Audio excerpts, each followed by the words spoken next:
Got no birthdays, no anniversaries this week. Just a big thanks to the guys for last Thursday, 5th and 12th.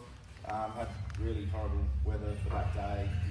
Guys pushed through, got a fairly good job over the line and managed to get the power back on 2 hours before the notified time. So huge effort and thank you to everyone involved in that. It was really good. Also, massive congratulations to Matt and Hayden. Both have been awarded permanent TSW6 roles.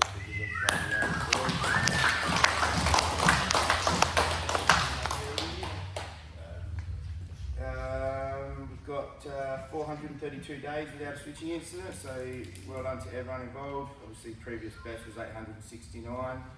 So yeah, we're almost halfway back to that, so well done guys, it's excellent. Sebi's got a switching alert to run through. Yep. Well, on 8th November, planned switching was being undertaken to restore SD3 2 feeders basically to normal. During the switching, the crew were allocated an item to apply group settings to an earth fault overcurrent relays as per the summary card. The group settings were applied to the earth current relay and incorrectly applied to 2 single-phase overcurrent relays. 47 minutes after the completion of those items, or the switching, CB47 unexpectedly opened and locked out. Local supply rest crews were issued the incident to investigate the unexpected outage, and they eventually identified the issue. The extent of injury and damage to loss of supply, so there were no injuries, but there was a major loss to 3,913 customers for 154 minutes, with a loss of $645,000. So it highlights the importance of ensuring the settings are applied as per the summary cards correctly and that they are understood prior to applying the summary card, and that settings are checked and match the summary card prior to completion of applying the group settings to ensure they are found or left in the correct state. So they were make sure that they're there correctly before you apply them and correctly after. Thanks, Serby. Alright, switching in, near misses, hazards and actions. I've got a couple to go through today. So this one here was chucked in by Dan Barmer. So it sounds like they were switching on some underground cable in a transformer. Turned off the correct circuits, but that circuit ended up turning off a major intersection, the Panatalinga intersection near Bunnings. I think they were called by dispatch to let them know that the power lights were out and power was restored. The intersection was approximately 500 metres from the work site, so it was pretty unusual. But yeah, just a reminder guys, these should and usually do get picked up during scoping, but yeah, still a possibility. Unfortunately, traffic lights and that sort of stuff aren't mapped on GIS mapping, so it makes it really hard when scoping. So yeah, the final sort of safeguard is us basically being out in the field and just checking that sort of stuff. Alright, so yeah, just stay vigilant with that one guys. This one's a bit of a positive recognition. So this one was chucked in by Michael Gurney. So while they were attending a slow breakdown, they noticed a broken overhead wire hanging down at the base of a Stobie pole. They investigated it and found that it was a public light wire that had come down. Wasn't live, just had a low induction voltage on it. Took some photos, escalated to their leader, and then just hung around on site until the SAP and crew rocked up. So yeah, good work to those boys for stopping and picking up on that. Could have been live, could have caused a lot of issues. So well done to those boys. This one's Brucey. So lifting chains from sandbox onto the hook of a crane, and middle finger sounds like it's gotten caught under the big hook and crushed between the big O-ring and the hook. So with that guys, I guess, just watch where your fingers are. We all know, when anything to do with cranes lifting, make sure the crane, your hook's at eye level. Don't be trying to lift up high or in awkward positions. That's probably when we're more than likely going to have an incident like this. So, alright, there's no reason why we should be stretching or putting ourselves in a position where these incidents should potentially happen. So just keep vigilant on that guys. No one, we're this close to Christmas, no one wants to have a bum hand or you're trying to cook barbecues and stuff like that, alright? Or peeling prawns. Can't peel prawns without good shit fingers, so. Josh? Hey? How's your Yeah, it's getting there, still. You're off. All cacti. This one's chucked in by Jakey, so report came through, so LV change arm bracket had the pin missing out of, I think, where are you, Jakey? No, the pin was in it. The pins, it's the Holds bolt the that we latching, put on it that yeah. holds the clamp shut. That pin was missing its circlips off the end, so it could just slide straight out. So Jake's had a look at all the others out there, and they all seem fine. They're different than one. Yeah, but good pick up by Jake. You know, last thing you want to do halfway through a bloody arm chain with live conductor on. Cookie and Benny Kim saying it, so. Yeah. it's quite good. Well done to both of you, Ben and Jake. So, and good work for checking the rest of the gear out there as well to make sure no one else could fall into the same trap. All right, but do check all that gear. Like, it's not your personal truck's gear, so other people are using it. You know, I don't say anyone here would be doing anything negligent and leaving it for the next person, but just check things when you're packing stuff away. Things get bumped, they get carried around in bags, things get bumped around, moved around. Shit can fall out while all that's happening. So just check your gear before you use it, check it afterwards. That's, you know, we should be doing that. All right, so good pickup, guys. That's all I got for enable-ons. Got some safety alerts. So this one's Tonks, so heat stress. This was a red one. So on Thursday the 5th of December, Metro Powerline crew were doing a pole change, which requires workers to be in the sun for most of the day while working a lot. The second year apprentice began to feel unwell. After returning to the ground in readiness to move to the next span, the crew noticed the apprentice was not responsive or engaged. Shortly thereafter, the apprentice alerted the crew leader they were feeling unwell and were immediately instructed to sit in the cab of an on-site vehicle given suspected heat stress and impact. The apprentice was taken back to the depot and the heat stress symptoms ceased after their body temperature cooled down. There was no further treatment required. The proactiveness of the on-site crew and their recognition of heat stress symptoms prevented a more serious outcome. Immediate actions. With the onset of warmer temperature in the new long PPC, it's recognised there will be a period of acclimatising given the sudden change in environment and requirements. To ensure that we manage the risk of heat-related illness, it is important that we ensure the controls outlined in sunlight and hot conditions protection procedure are considered prior to work commencement. Managers and leaders must review and monitor the environment and reschedule jobs or part of where possible to reduce heat exposure. Consider completing high activity work during cooler periods of the workday. Consider rotating workers through jobs to limit heat exposure. Ensure crews are taking regular rest breaks and have cool drinking water available. Consult with workers on the effectiveness of controls should there be changes in on-site conditions. And operational workers must ensure the controls to mitigate heat-related illness have been discussed and are in place and effective. Example, regular breaks, rotating high activity work and remaining hydrated, and stop work and speak up should they experience any signs or symptoms of heat stress. Cool, thanks, Tonks. Reese got one just on, it's more to do with the enable-on stuff. So last Friday, the ops model came into place. So that affected the enable-on apps, both inspection and go, on your mobile devices. So if you find they're not working, log out, log back in, and they should work again. So if everyone can get that done, I don't know, by the end of the week,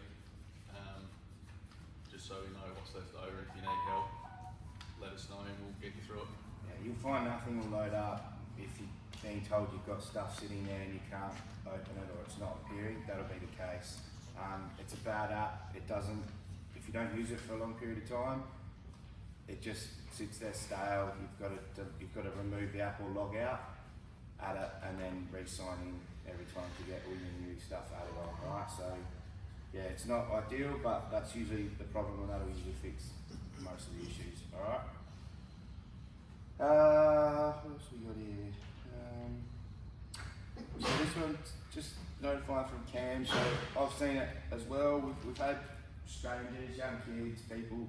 They come walking in here. They'll go down there where they used to, and that was a smoking area. They'll come up here. They'll they're going through the bins looking for half-smoked cigarettes. All right, it's young kids. We don't want them in here. A, it's not good. They could hurt themselves. B, they could be going through people's cars stealing shit. So make sure your doors are locked, windows are up, or just cracked so you can get some fresh air in there. But if you do see someone, don't sort of approach them. I've approached one of them. It was pretty aggressive with sort of coercing off the property. So just maybe do it with pairs, or come and grab someone in here so you can sort of tackle them as a team. But yeah, don't. Take big Josh Rents out there, he'll sort them out. Yeah. He'll sort them out. We just don't want you boys or girls getting hurt, or having something thrown at you or spat on by these guys, because they're definitely not first class citizens. So just try and move them on as quickly as possible. Definitely don't let them get too far into the depot. We don't want them seeing what's in there as well. That's another issue. We don't want them having a look around, scoping the joint out, and then coming back at night time and taking what they've seen. So just keep your eyes out for that. This one's from Damo. So forklift will be out of action. It's getting serviced on the 10th of December. Today. So it'll approximately be out from 8 till 10. All right. This morning, mate. Yeah, Oh, is today. it? Yeah, Yep. shit. So yeah, it'll be out from 8 till 10 today. So just if you need it, try and get everything done before 8 o'clock. So just with your personal leave and stuff like that, sickies, whatever, if you're not going to be in for the day, Justin's in the process of setting up an email address that'll go to all the TSW6s, the 8s, Jesse, Rentsy and Justin. So it'll just let everyone know that you're not in.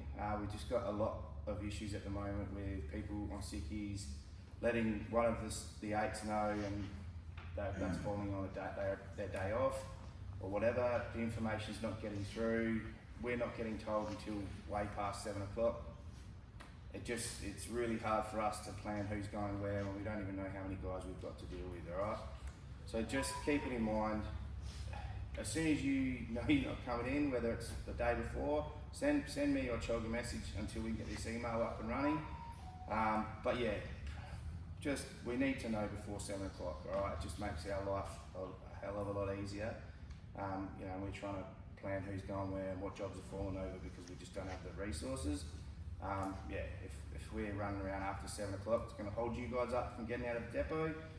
And with the weather we've got, it's not ideal. We want to get you out as quick as you can so we can get you back into some air conditioning environment before it gets too hot. All right, so the little part you can play will make a big difference in here.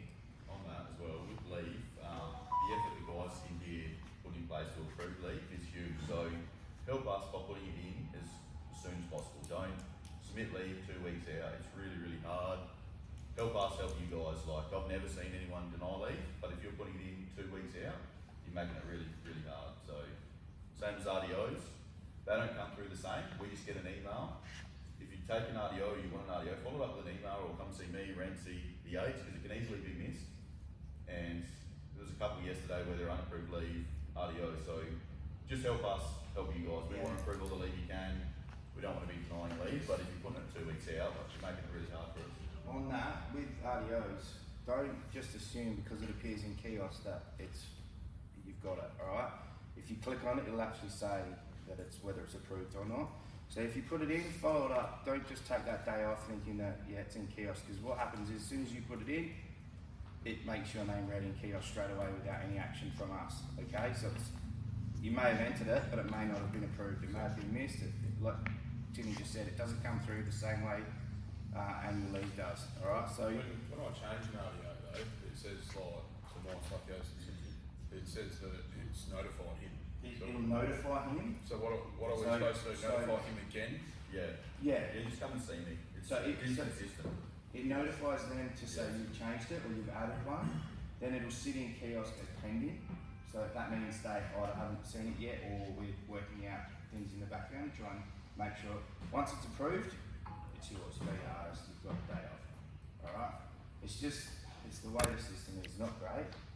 But yeah, probably I would say to everyone, don't take the leave until you've either look in kiosk and it says approved or you've spoken to the 8s, Rentsy, Tinny. The RDO one, that changes pretty all the golf. radios, yeah. Yeah. The only ones that are in there approved are our standard fortnightly ones. So what about if we, like I said, I'll get sent away for breakdown and I'm supposed to have an RDO, or I'll get sent away on Friday, I'm supposed to have one on the Monday, end up working through. You want me to still come and see you then? Most if people, you change it? most people just give me a call. Yeah. They say we've changed the RDO, and then I can see it and I approve it. Yeah. It comes directly through the timesheet, so I can go to that day Yeah. and hit approve. Whereas a leave will come in, I'll get an email, say the Barrett's requested leave, I can go in, and then we send it to the guys, and they review it, and then we approve it. It's a bit of a system, but the RDO can just slip through really, really. Yeah, 'cause I changed one last week because I was away for work, but Yeah. didn't let you know. Just let us know. We're not trying to stop you from taking our oath. We just want to make sure that we don't come in Monday and we've got 2 people unapproved on RDOs. That's all. We Yeah. don't want to deny leave or get in that situation. We just want to I'd work follow together. up. If it was me, I'd change it through the system and then follow up with Renty or Justin. well, Not just from like I said, there. I changed one last week because I was Yeah. working. Yeah. And just because it says it's notified him, I didn't worry about it. So, At least that lets these two know that it's there. They can go straight to it and go, yeah, this should be fine. They'll approve it. It's all done. It's all sorted. Sometimes I'll slip through. You think you've got one. No one knows about it. You take it, and then everyone's like, where the bloody hell is Nick?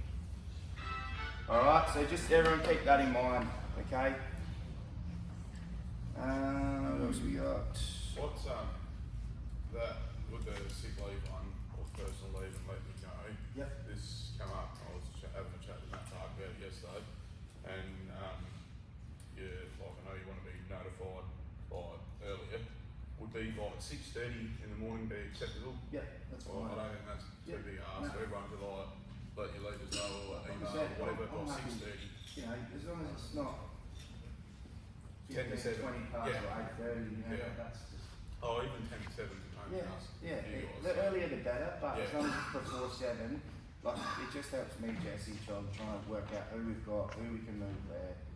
You know, we don't take half an hour to sort that out, but at least if we know who's in, who's not, or even if you're going to be late, just flick us a message 5 minutes, so then we know. All right, we'll let that 6 know is brief. You might just have to start 5 minutes later. Yeah. We are creating, like Josh said, an email. So like, you know the DL list, we've got the services. It'll be at leave distribution services, and it will send all of us an email. So you can just click that email out in the morning, and we'll know. Make it a lot easier. It was supposed to be created yesterday, but they had spelling mistake in it, so they're fixing it. No, they. So, I don't think that's the person that always gets cut.